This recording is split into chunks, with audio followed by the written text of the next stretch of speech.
Une fois de plus, bonjour chers frères et sœurs. Bonjour à petit papa. Bonjour à tous ceux qui sont là-bas derrière. Merci d'être avec nous afin qu'ensemble nous puissions avoir les instructions de notre Dieu pour nous. Aimes-tu Dieu? Amen. Tout le monde peut répondre comme ça? Vous aimez Dieu? Ah.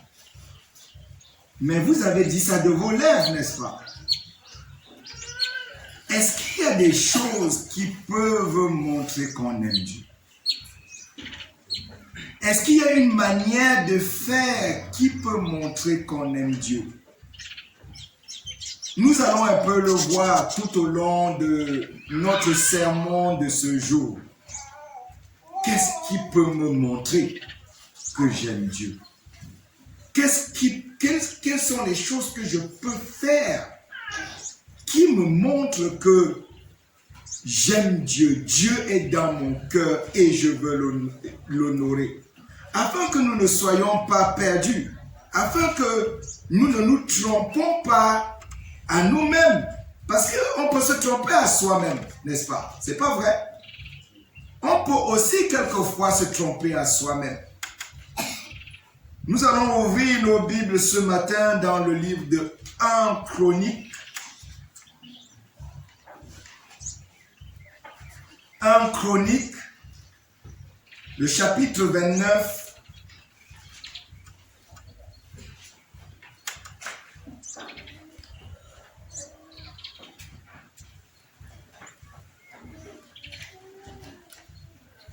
Chronique, le chapitre 29, les versets 1 au verset 6. 1 Chronique, le chapitre 29, les versets 1 au verset 6. Lisons-le ensemble.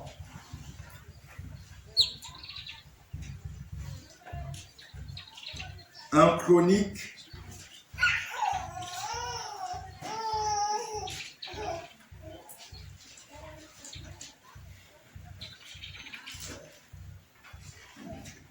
le verset 1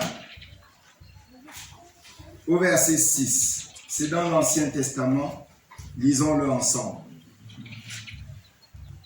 Le roi David dit à toute l'assemblée: mon fils Salomon, le seul que Dieu ait choisi, est jeune et d'un âge faible. Et l'ouvrage est considérable, car ce palais n'est pas pour un homme, mais il est pour l'Éternel Dieu. J'ai mis toutes mes forces à préparer pour la maison de mon Dieu de l'or, pour ce qui doit être d'or, de l'argent, pour ce qui doit être d'argent, de l'airain, pour ce qui doit être d'airain, du fer, pour ce qui doit être du fer, et du bois, pour ce qui doit être du bois, des pierres d'onyx et des pierres à enchâsser, des pierres brillantes et de diverses couleurs, pour toutes sortes de pierres précieuses et du marbre blanc en quantité. De plus, dans mon attachement pour la maison de mon Dieu, je donne à la maison de mon Dieu l'or et l'argent que je possède en propre. Outre tout ce que j'ai préparé pour la maison du sanctuaire, 3000 talents d'or, d'or d'Ophir et 7000 talents d'argent épuré pour en revêtir les parois des bâtiments. L'or pour ce qui doit être d'or et l'argent pour ce qui doit être d'argent. Et pour tous les travaux qu'exécuteront les ouvriers. Qui veut encore présenter volontairement aujourd'hui ses offrandes à l'Éternel? Amen. Vous connaissez qui est le roi David, n'est-ce pas? Et peut-on dire que le roi David aimait Dieu? Oui, il y a des preuves qui ont montré tout au long de la vie du roi David qu'il aimait Dieu.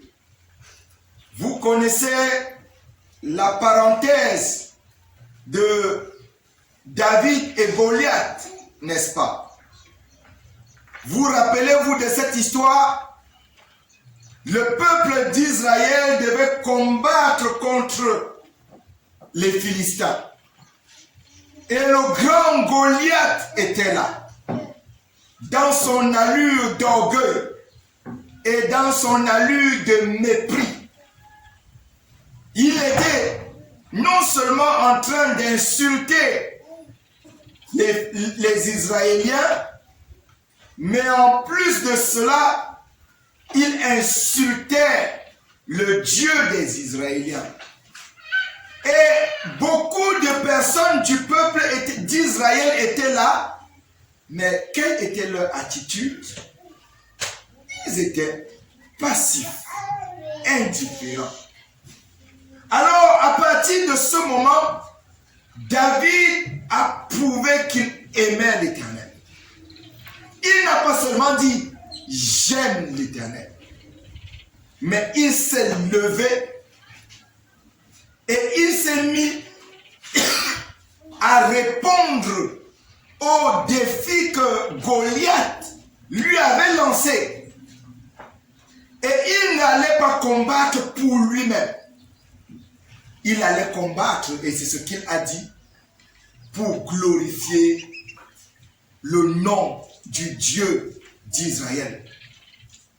À partir de là, on pouvait voir de manière concrète, de manière pratique, l'amour de David pour Dieu et même pour le peuple de Dieu.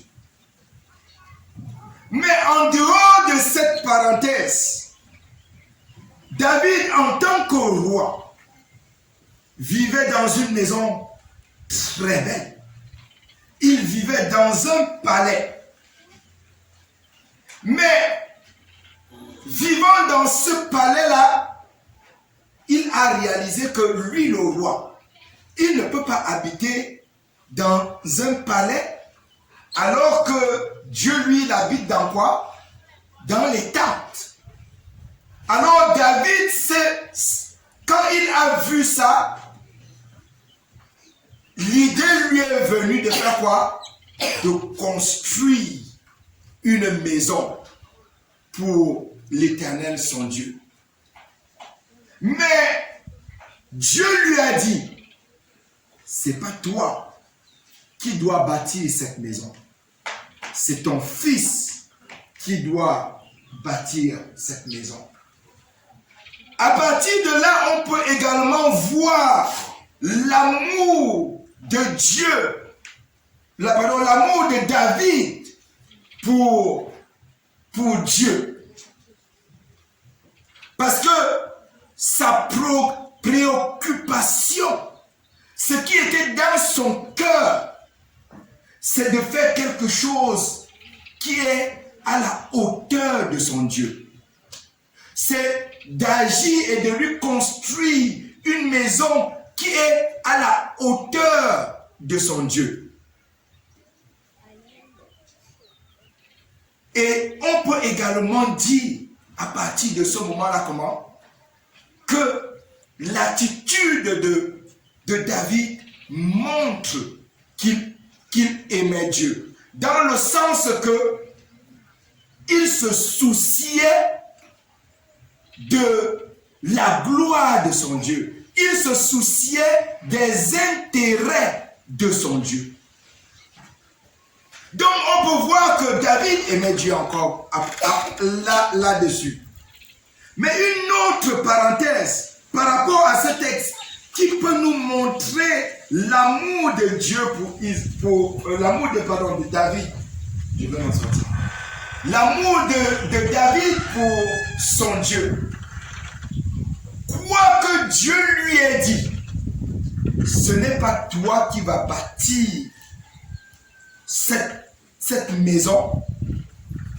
David n'est pas resté, ok, comme Dieu a dit, ce n'est pas moi qui vais bâtir la maison, c'est mon fils Salomon qui va le bâtir. Alors je fais comment?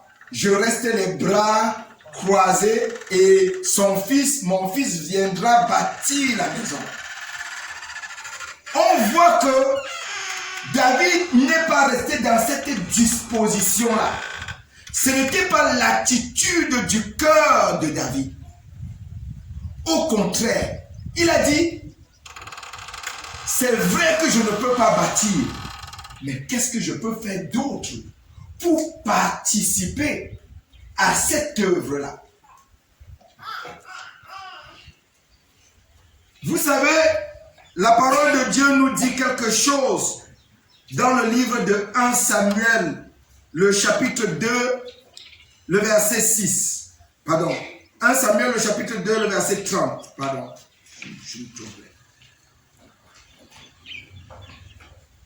Il dit, lisons-le un peu ensemble. C'est pourquoi, voici ce que dit l'Éternel, le Dieu d'Israël. J'avais déclaré que ta maison et la maison de ton père marcheraient devant moi à perpétuité. Et maintenant, dit l'Éternel, loin de moi, car j'honorerai celui qui m'honore, mais ceux qui me méprisent seront méprisés. Est-ce que David, dans tout ce que je viens de nous citer là, on peut voir dans son comportement qu'il méprisait ou bien qu'il honorait Dieu? Évidemment que David honorait Dieu. Il avait de la valeur pour son Dieu. Il avait du respect pour son Dieu. Et il cherchait la gloire de ce Dieu-là. Non pas seulement dans ses paroles, mais également dans ses actions. David montrait comment? Qu'il honore Dieu. Il aime Dieu. Et je nous repose la question. Aimons-nous Dieu? Peux-tu dire que tu aimes Dieu? Parce que si nous regardons à David, son centre d'intérêt, c'était chercher à honorer Dieu, à glorifier Dieu. Et par conséquent, son cœur était à qui? À Dieu. Son cœur n'était pas seulement à Dieu, mais son cœur était également dans les choses de Dieu. Son cœur était à Dieu et dans les choses de Dieu. Et qu'est-ce qui constituait les choses de Dieu dans le texte ici? C'était construire le temple de Dieu. Ce qui constituait les choses de Dieu ici, c'était comment? Construire le temple de Dieu. Vous vous rappelez de ce que Matthieu, le chapitre 6, le verset 21 dit, non? Lisons-le encore ensemble. Matthieu 6, le verset 21.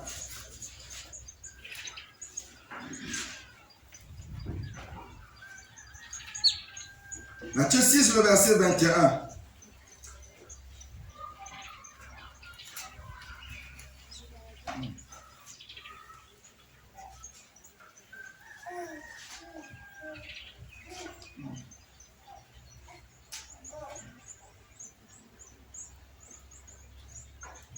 Voici ce qui est écrit. Là où est ton trésor, là aussi sera ton cœur. Là où il y a ton trésor, là aussi sera ton cœur.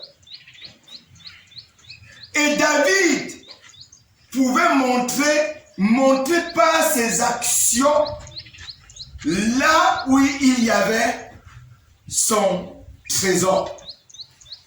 Où était le trésor de David?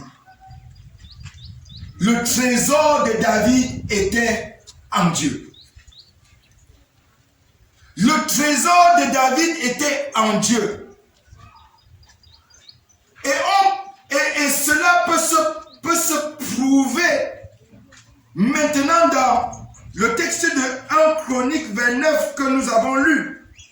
On peut effectivement voir que le cœur, le trésor de David était en Dieu. On peut concrètement le voir. Et comment est-ce que nous le voyons? Le projet de bâtir le temple est là. Et David appelle toute l'assemblée. Et il dit des choses pertinentes là-dedans. En ce qui concerne le palais qui devait être construit. Une des choses, c'est que David est conscient que ce palais est pour qui? Pour lui, David. Est-ce que ce palais est pour le peuple d'Israël? Lisons-le dans la parole de Dieu, pardon. Le verset 1 vers la fin. Car ce palais n'est pas pour un homme, mais il est pour Dieu. David ne travaillait pas pour sa gloire. Il ne travaillait pas pour sa personne. Vous vous rappelez de l'histoire de la tour de Babel que nous avons vue ici, n'est-ce pas? Quand ils ont dit construisons-nous une tour qui va jusqu'au ciel, c'était pour qui? C'était pour eux. Ils voulaient se faire un nom. Mais cependant, le trésor de David est en Dieu, dans le sens que cet ouvrage, cette maison, ce palais qui doit être construit est en vue de l'œuvre, est en vue de glorifier Dieu.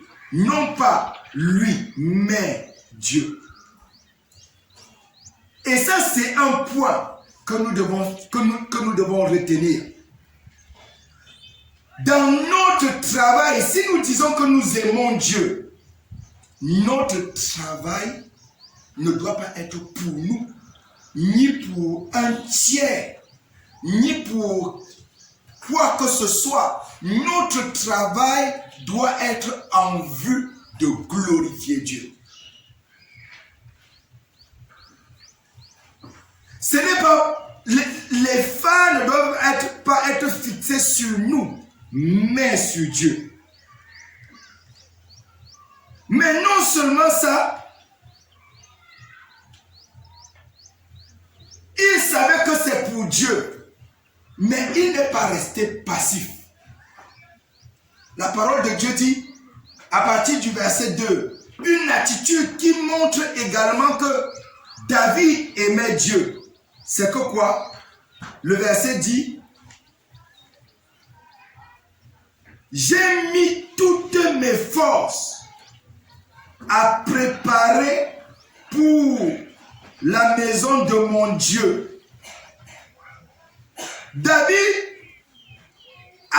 je veux dire que nous aimons Dieu lorsque notre énergie, notre force est consacrée à qui? À Dieu.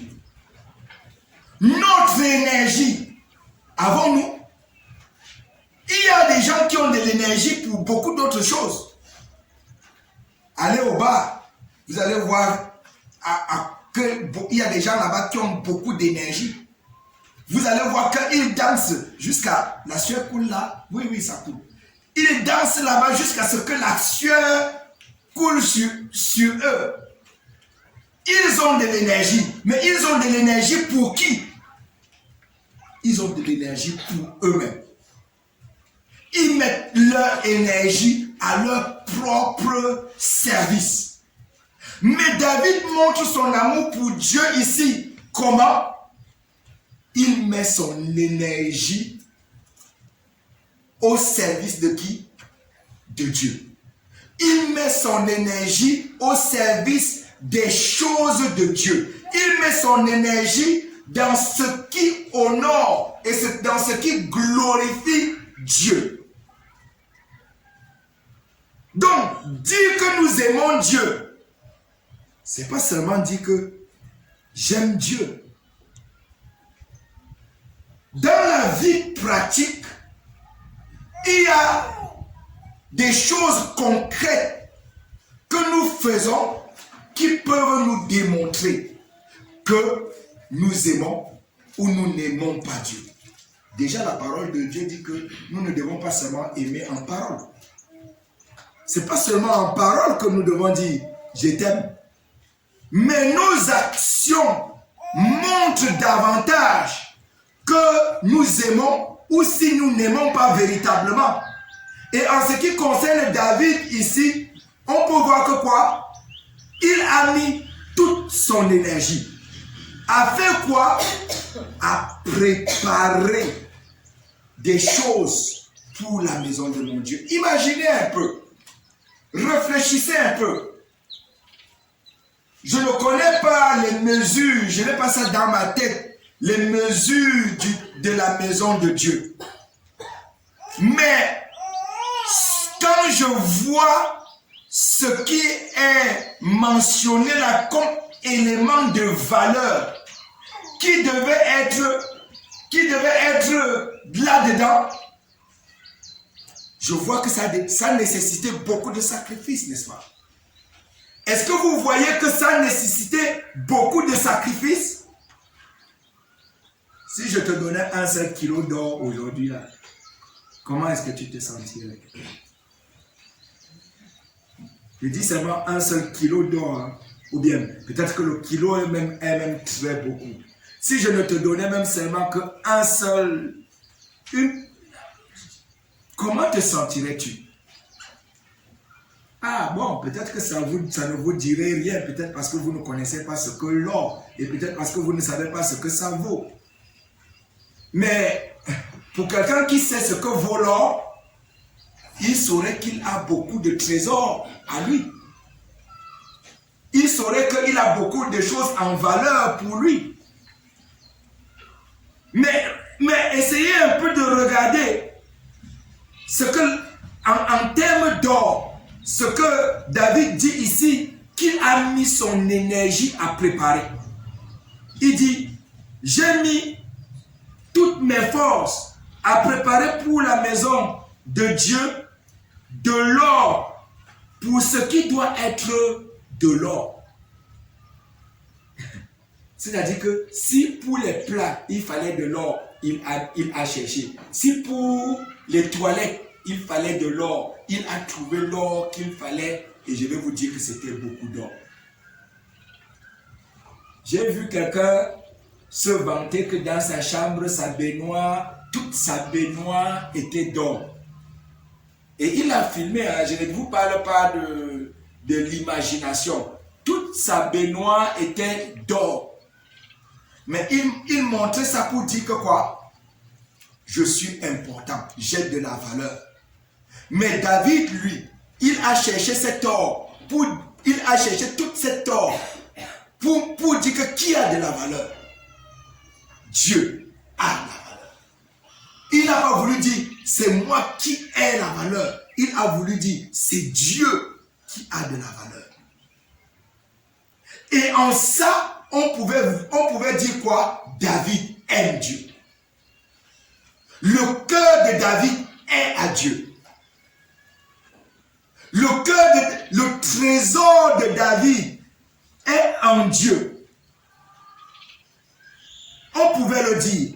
On pouvait dire David honore Dieu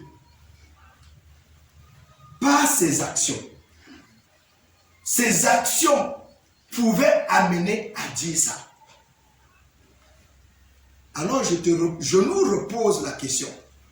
Aimes-tu Dieu? Jusqu'à quel degré est-ce que tu l'aimes? Même si tu l'aimes, jusqu'à quel degré est-ce que tu l'aimes?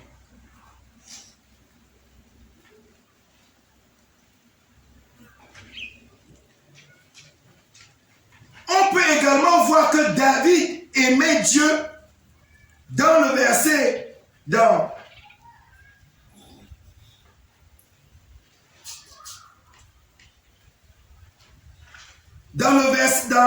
le texte que nous avons lu. Lisons un peu au verset 3. De plus, il dit, de plus, dans mon attachement pour la maison de mon Dieu. Je m'arrête encore sur ce mot-là. Une des preuves que David aimait Dieu, c'était quoi? Son attachement.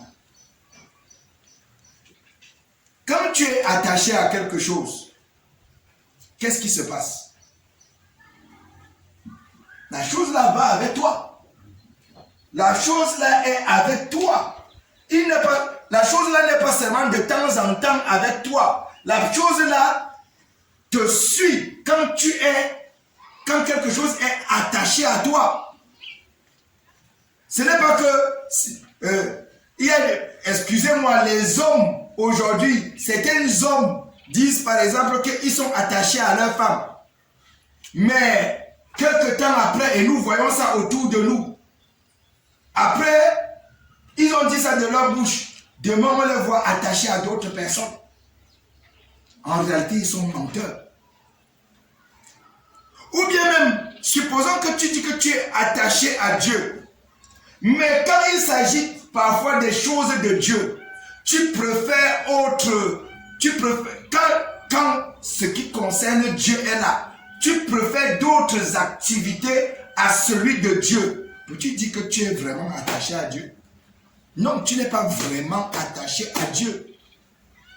Tu n'es pas vraiment attaché à lui.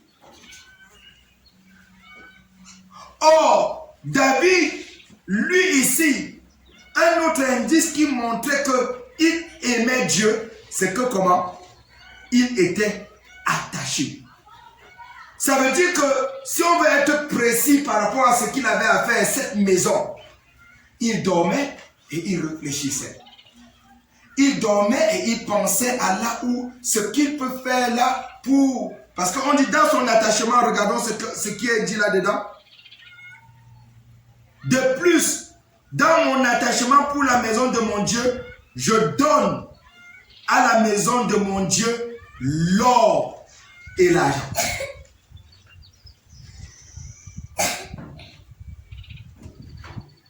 C'est-à-dire que David voyait maintenant sur le plan matériel, sur le plan financier, et il s'est rendu compte que il y a des choses qui pourraient manquer à la maison de Dieu là.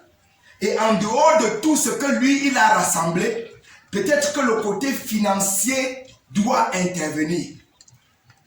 Et qu'est-ce que David a fait?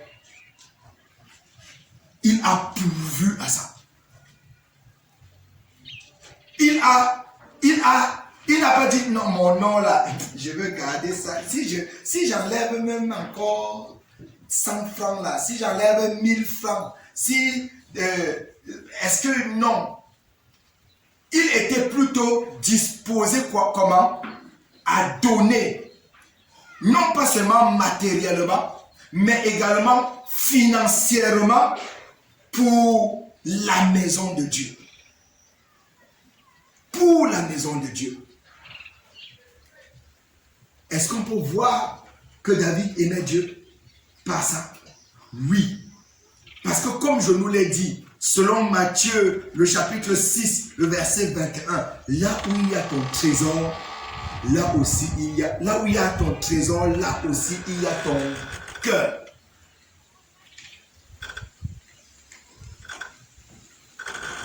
Mais il y a autre chose parce que la maison de Dieu est au-delà de nous, au-delà de notre personne. David, en tant que roi, ne voulait pas dire c'est moi seul qui ai fait cela. Peut-être pour en tirer une certaine gloire. Parce que quel est le but de Dieu? Est-ce que le but de Dieu c'est que quelques personnes soient à lui ou bien que nous tous nous soyons à lui? Le but de Dieu c'est que nous tous nous soyons à lui. David a fait un travail personnel en ce qui le concerne. Mais David ne s'est pas arrêté là. Et c'est peut-être vers là qu'on va clôturer notre message dans le verset 5.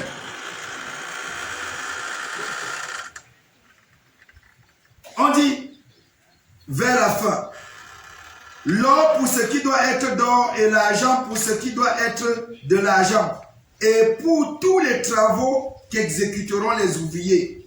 Et il pose la question, qui veut encore présenter volontairement aujourd'hui ses offrandes à l'Éternel?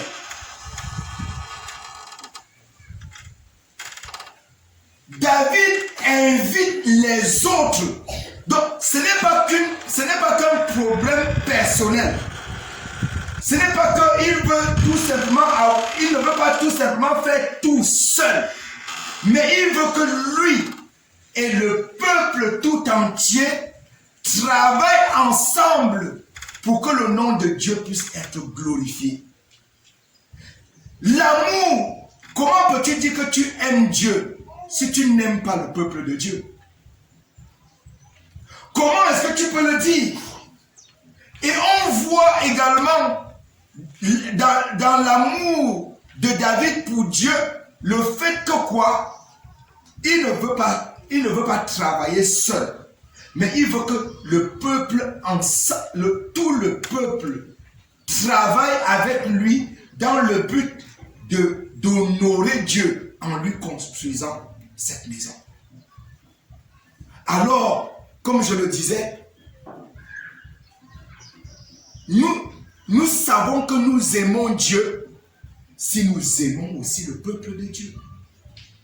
Si nous amenons le peuple de Dieu à glorifier Dieu, à se mettre aussi au service de Dieu, parce que l'invitation de David au peuple ici, c'était que quoi? Que chacun aussi puisse mettre la main à la pâte selon ses capacités, afin que l'œuvre de Dieu puisse, ou bien ce projet puisse arriver à bon terme. Est-ce que tu aimes Dieu? Ça, c'était la question que nous nous sommes posée au départ. Est-ce que tu aimes Dieu? Qu'est-ce qui peut te prouver? Qu'est-ce qui peut prouver même aux autres que tu aimes Dieu? Aimer Dieu, il ne s'agit pas seulement de faire des déclarations verbales.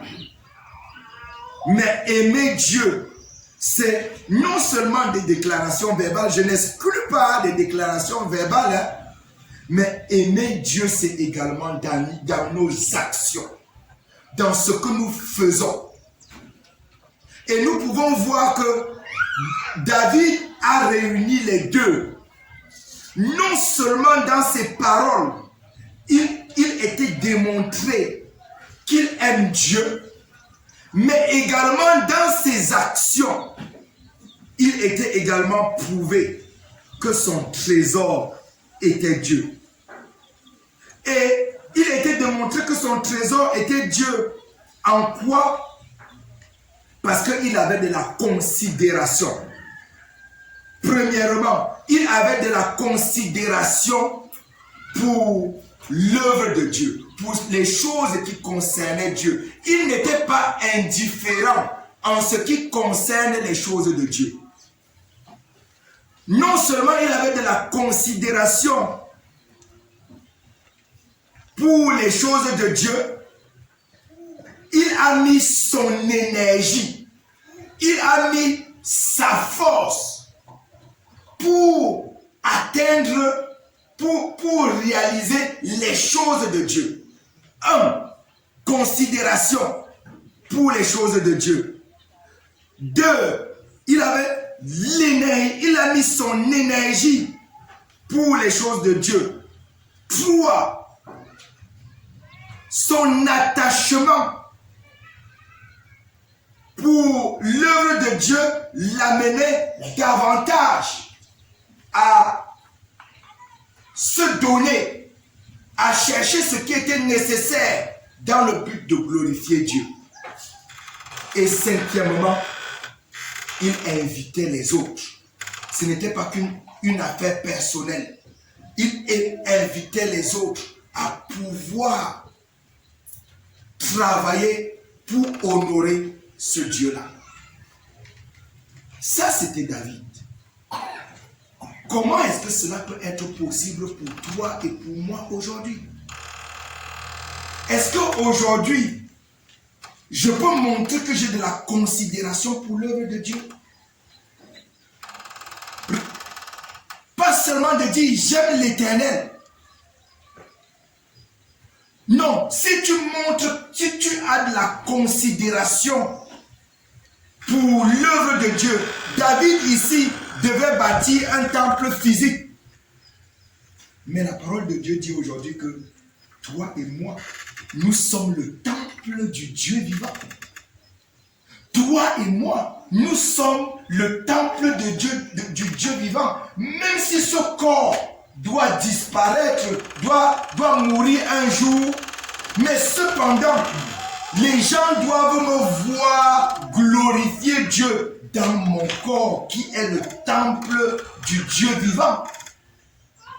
Que ce soit dans mes paroles ne doivent plus être des paroles qui maudissent, qui insultent, qui rabaissent, qui dénigrent. Mes paroles doivent être des paroles de bénédiction. Est-ce que l'eau douce peut sortir de la même fontaine que l'eau amère? Non, la parole de Dieu le dit. Je montrerai que moi aussi j'aime Dieu, que je considère Dieu lorsque je tiens mon corps assujetti. La parole de Dieu me dit que fuyez l'impudicité. Quand dans mon corps je sanctifie le Seigneur, je ne vis pas dans l'impudicité. Je montre par là que j'honore Dieu. Parce que les gens qui sont au dehors là, ils utilisent leur corps pour faire quoi? Pour déshonorer Dieu. Pour faire ce qui ne plaît pas à Dieu. Et par là, on peut voir que quoi? Tu aimes vraiment Dieu. Pas seulement des paroles. Tu peux montrer que tu mets ton énergie pour préparer les choses pour Dieu. Comment aujourd'hui? Est-ce que c'est possible? Oui, en ce temps-là, pour David, il avait cherché de l'or, de l'airain, de tout ça. Mais toi, aujourd'hui, qu'est-ce que tu peux chercher? Quel est cet or-là?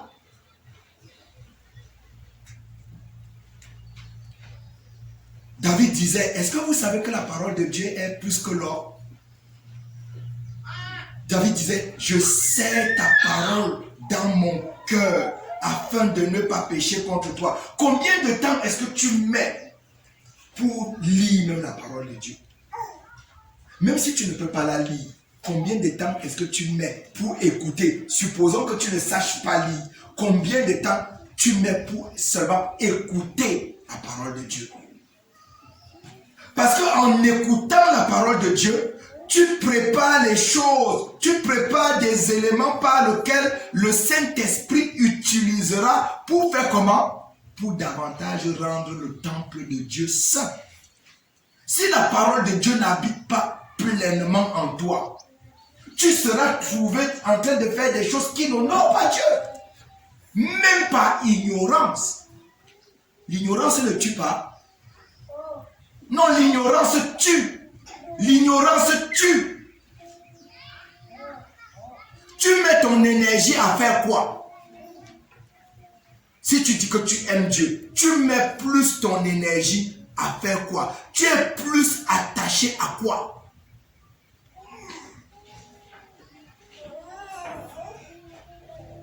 Et finalement, tu peux montrer que tu aimes Dieu. Et dans nos études bibliques de ces derniers temps, le thème était quoi? Les uns les autres. Les uns les autres. Est-ce que je peux travailler dans la vie de mon frère?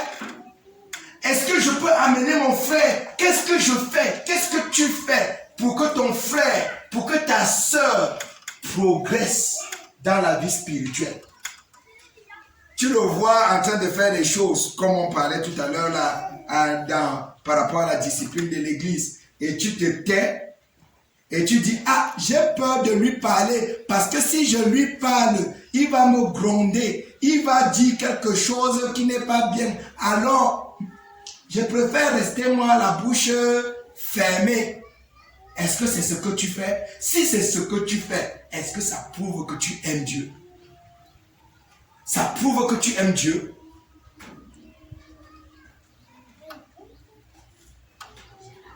Qu'est-ce que tu fais pour que les autres, les uns et les autres, puissent eux aussi bâtir la maison de Dieu qu'est leur corps? Qu'est-ce que tu fais? Mes bien-aimés frères, je veux nous dire que nous avons encore beaucoup de travail. Nous avons besoin de grandir dans notre amour pour le Seigneur. Nous avons encore besoin de grandir pour le service pour notre Seigneur.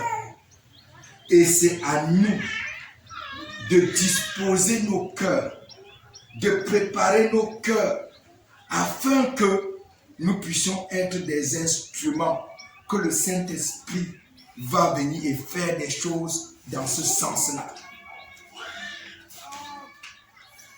Il y a un proverbe en français qui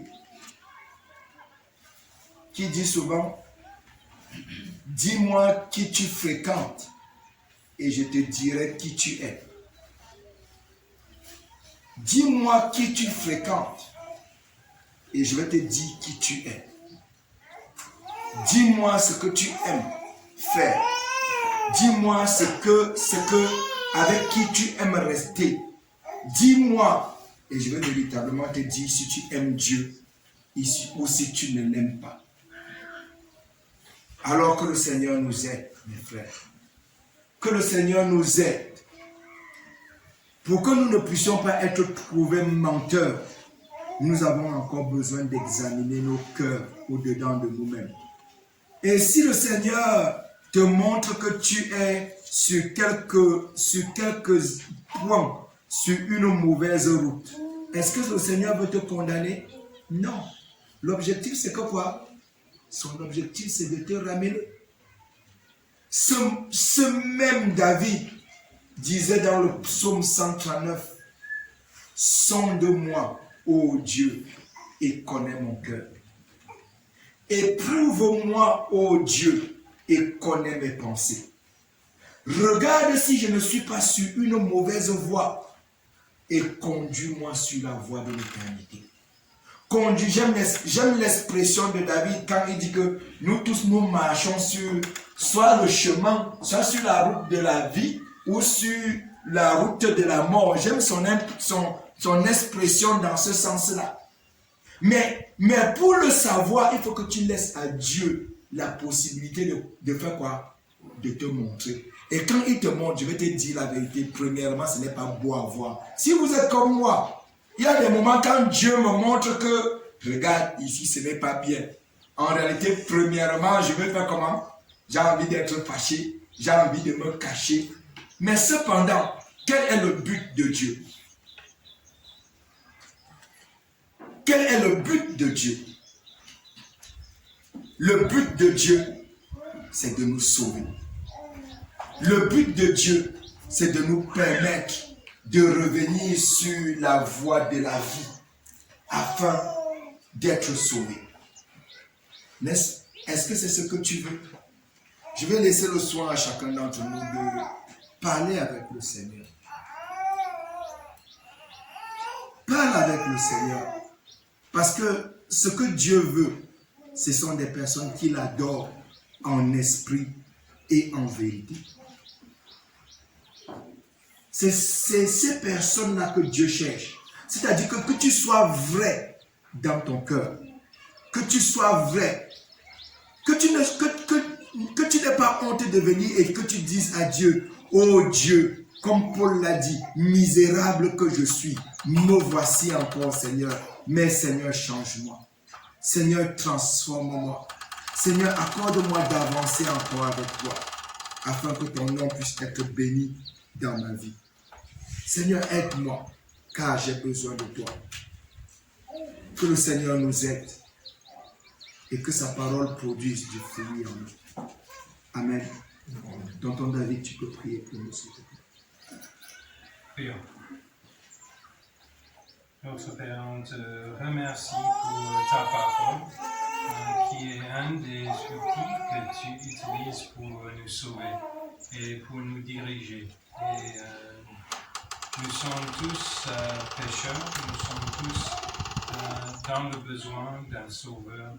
Et c'est seulement ceux qui reconnaissent leur péché, ceux qui avouent leur péché, ceux qui se repentent de leur péché, qui peuvent être sauvés. Et je prie que tu nous aides à voir nos propres péchés afin qu'on puisse nous tourner de nos péchés et on puisse suivre Jésus.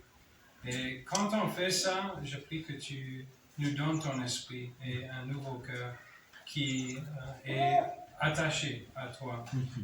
Et je prie que tu nous donnes les manières pratiques où on peut te glorifier ici sur la terre. Je prie toutes ces choses au nom de Jésus. Amen. Amen. Que le Seigneur nous bénisse tous. Amen.